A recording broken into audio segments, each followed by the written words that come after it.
Olá amigo, bem-vindo ao Preparatório Alfa. Esta aula tem como tema membrana citoplasmática.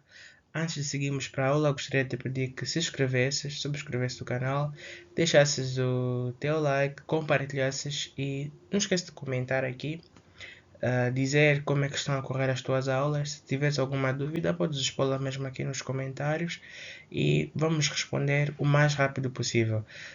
Lembrando que tem o link do site do canal na, na descrição do canal, né? O link do site Preparatório Alfa, onde nós disponibilizamos todos os materiais que podem te auxiliar nesse processo para alcançar os teus sonhos.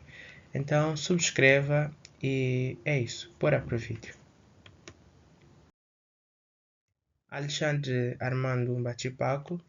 Serei o professor desta aula. Sou licenciado em Medicina, profissional de enfermagem, sou aspirante em cirurgia geniturinária e membro da Liga de Urologia da Universidade de Jean Piaget de Angola. Estou a deixar aqui o meu LinkedIn, se quiserem saber mais sobre mim, mais sobre meus trabalhos, não é?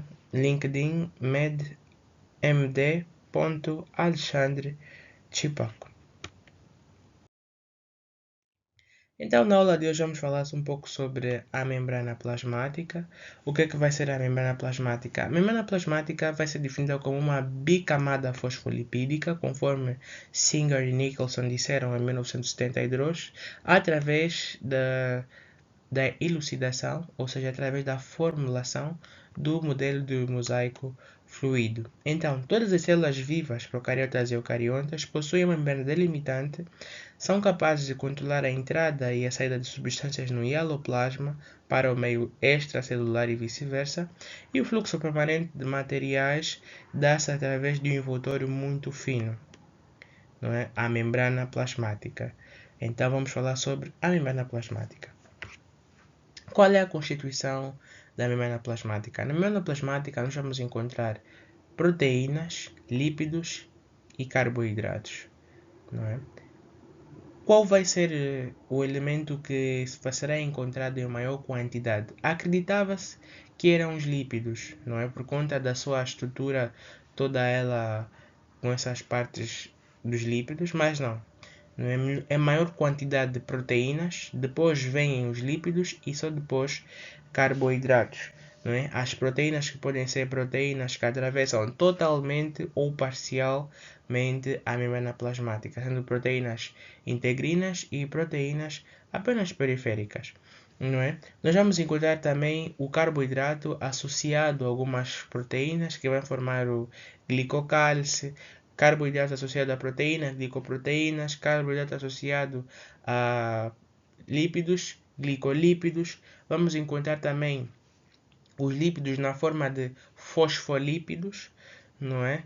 E assim sucessivamente, todos associando para dar uma fluidez. É um mosaico fluido, não é?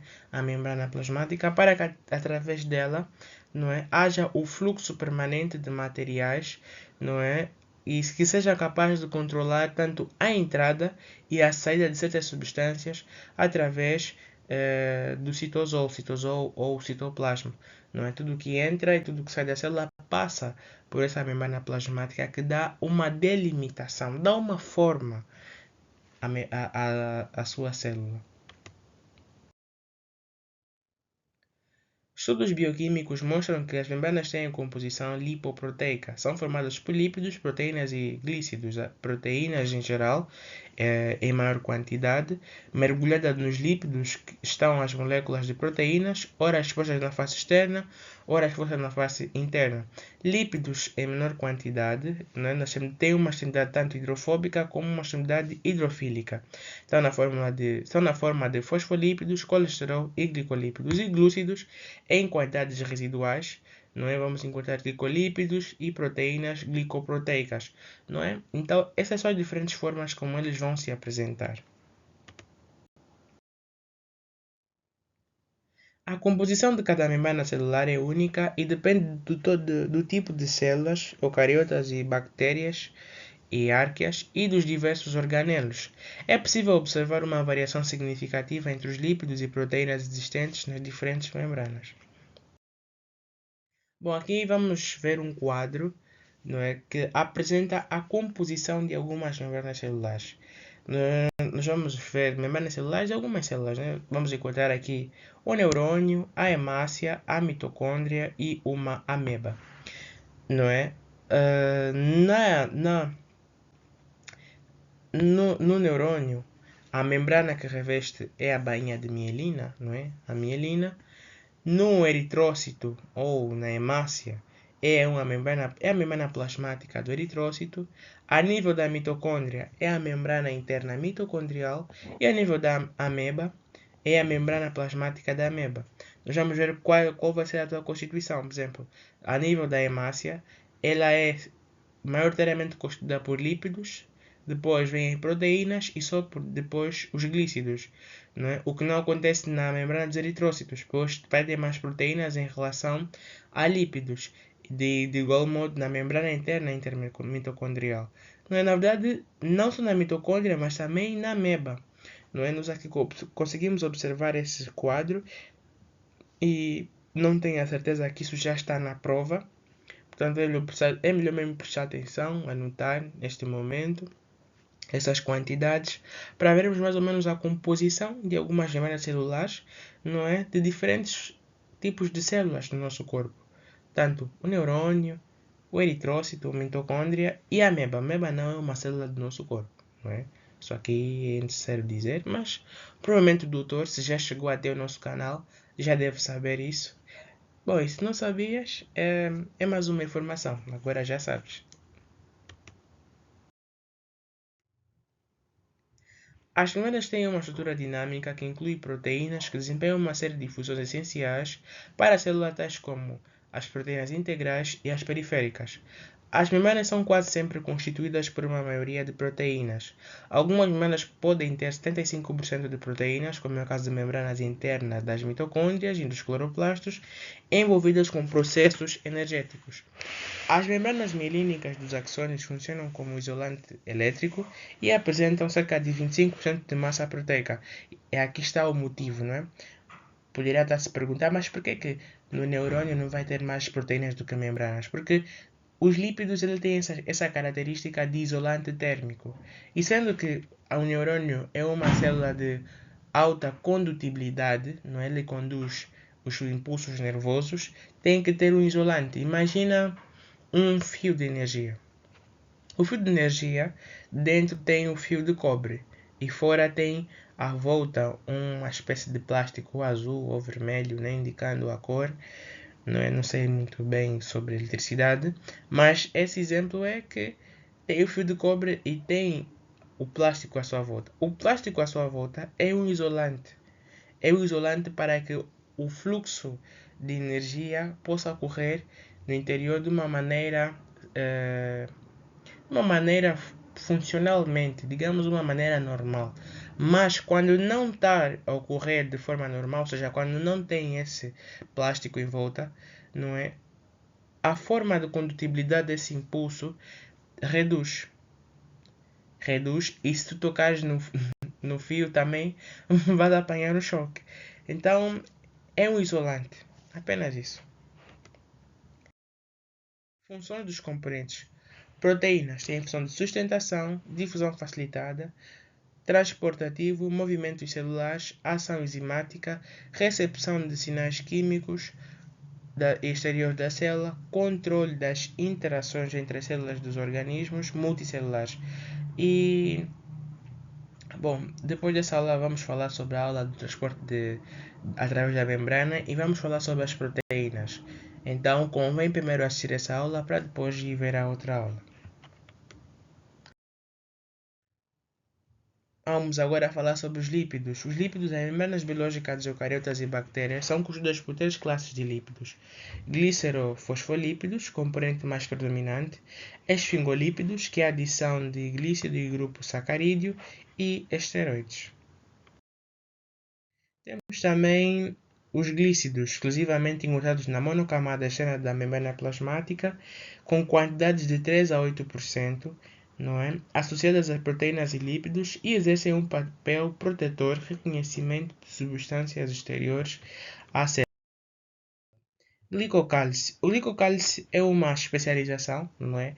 O glicocálice ele tem como principal função a captação de sinais, de sinalizações vindas do exterior da célula, não é? Do exterior ou mesmo dentro da célula, não é? Esses estímulos, esses podem ser autócrinos, parácrinos, não é o tipo de sinalização celular, mas isso também será um debate para outra aula. O que devemos saber do glicocálice é que é uma camada que envolve a membrana citoplasmática e é presente nas células animais.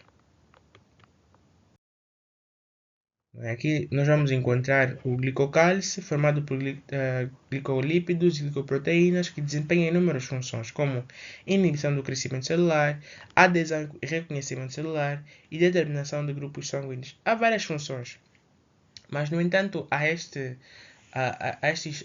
instância é necessário primeiro saber sobre de forma geral, porque é isso que vai ser cobrado na prova. Na prova, normalmente não cobram funções específicas, não é? Apenas gerais, e é isso. Propriedades das membranas biológicas: permeabilidade diferenciada, permeabilidade seletiva, fluidez, selagem, fusão de membranas, assimetria e formação de lipid rafts. Portanto, vamos desmistificar aqui. Permeabilidade diferenciada diz respeito à forma como os componentes atravessam a membrana. É diferente. Para cada tipo de elemento, há um diferente tipo de transporte, de permeabilidade. Não é? Na aula dos transportes nós vamos dizer que, por exemplo, existem substâncias lipossolúveis e as substâncias lipossolúveis fazem uma difusão simples. Não é? Não te preocupes se ainda não sabes o que é, já dei uma aula sobre isso, depois dessa aula vai lá ver e vais dominar toda essa matéria. Não te preocupes, isso está na prova, mas essa pergunta pelo menos tu já sabes, então já é um ponto. Quais são as propriedades das membranas biológicas? Tu já sabes. Permeabilidade seletiva vai ser a forma como eles atravessam, que é diferente. Fluidez, não é? A própria fluidez é a difusão, não é? A selagem, a fusão da membrana, que é a plasticidade, não é? A própria plasticidade da membrana. A assimetria, essa assimetria vai dizer respeito ao quê? À forma da célula. Não é? Nós temos às vezes a convicção que uma célula é um círculo redondo, mas não, as membranas na realidade são totalmente irregulares. Totalmente irregulares. Então dão sim essa assimetria. E a permeabilidade seletiva é a propriedade da membrana plasmática que consiste em controlar a entrada e a saída de substâncias da célula.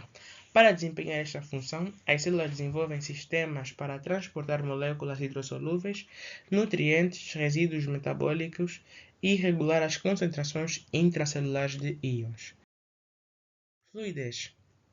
A fluidez permite a dispersão das proteínas a partir do local onde foram introduzidas na bicamada durante a sua síntese. As membranas biológicas são estruturas dinâmicas onde os lípidos rodam livremente em torno dos seus eixos e as proteínas estão também em constante movimento lateral dentro de cada folheto da membrana. A capacidade de difusão lateral dos lípidos nas bicamadas significa que esta pode funcionar como um fluido. O grau de fluidez depende da temperatura e da composição das estruturas das caudas hidrofóbicas dos fosfolípidos. A presença de ácidos gordos insaturados ou de cadeias curtas aumenta a fluidez da membrana. O colesterol é um importante regulador da fluidez das membranas dos animais. Bom, a selagem é a capacidade das membranas biológicas voltarem a fechar-se após uma rápida abertura, ou seja, uma rápida ruptura. Nos sistemas biológicos, esta propriedade é crucial, pois a existência de aberturas nas membranas poderia ser letal. Não é? A capacidade de selagem é essencial para manter a integridade das células numa série de processos que envolvam a fusão das membranas como a divisão celular. Assimetria permite que dois lados da membrana participem em atividades diferentes. As suas faces externa e interna apresentam diferentes composições, não é? nós falamos sobre a própria estrutura, mas não só a estrutura, como também a composição, não é? Por exemplo, nas membranas celulares dos glóbulos vermelhos humanos, existem mais fosfotilcolina e esfingomielina na face exterior do que na face interna. Então, é uma assimetria, não só sobre a sua estrutura, mas também sobre a sua composição, tanto externa como interna. Formação de jangadas de lípidos são os pequenos domínios heterogêneos e altamente dinâmicos que compartimentalizam processos celulares. Um exemplo de microdomínios é a associação entre moléculas e esfingolípidos e de colesterol. Bom, esta foi a nossa aula. Espero que tenhas gostado e que tenhas aprendido muito. Terminamos com a nossa frase: onde há determinação, o caminho pode ser encontrado. Subscreva para mais vídeos e até um próximo vídeo.